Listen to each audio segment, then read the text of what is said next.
Viewers வாடிக்கையாளர்களுக்கு வணக்கம். இந்த மாதத்துக்கான கடலை பர்ச்சேஸ் இப்போ தான் வந்திருக்கு. பார்த்தீங்கனாலே உங்களுக்கு தெரியும். ஸோ எவ்ரி மந்த் நம்ம வந்துட்டு ஃப்ரெஷ்ஷாக தான் நம்ம எடுப்போம்.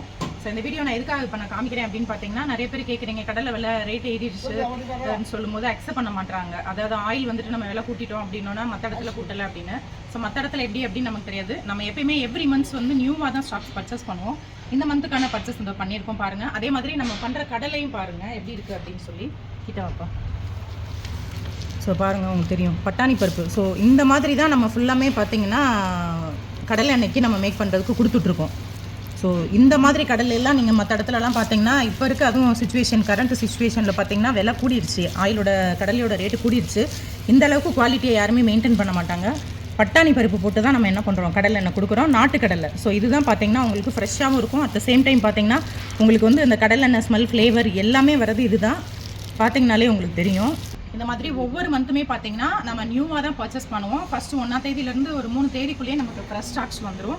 ஸோ இந்த மாதிரி ஃப்ரெஷ்ஷாக எடுத்து தான் நம்ம எப்பயுமே பார்த்தீங்கன்னா கடலை எண்ணெய்க்கு நம்ம ப்ரிப்பரேஷன் கொடுக்குறோம். ஸோ அதனால தான் அந்த மந்த் கடலையோட ரேட் என்ன மாதிரி போகுதுன்னு அதுக்கேற்ற மாதிரி கடலை எண்ணெயோட விலை வந்து கூட குறைவாக இருக்கும். இது ரீசெண்டாக போன மாதம் கூடுனால தான் இந்த வீடியோ நான் எக்ஸ்ப்ளனேஷனோட உங்களுக்கு சொல்கிறேன். இந்த மாதத்துக்கான கடலை பர்ச்சேஸும் காமிச்சிட்டேன், அதே மாதிரி கடலையும் எப்படி இருக்குது அப்படின்னு காமிச்சிட்டேன். இதோட முக்கியமான விஷயம், நம்ம கடலை பார்த்தீங்கன்னா காமிப்பாங்க.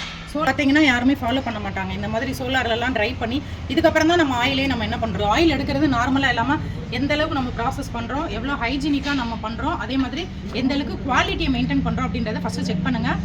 ஒன்லி ஃபார் ரேட்டை மட்டுமே என்ன பண்ணாதீங்க, நீங்கள் வந்துட்டு பார்க்காதீங்க. முக்கியமாக குவாலிட்டி எப்படி இருக்குது அப்படின்னு சொல்லி அதை செக் பண்ணி பாருங்கள். தேங்க்யூ.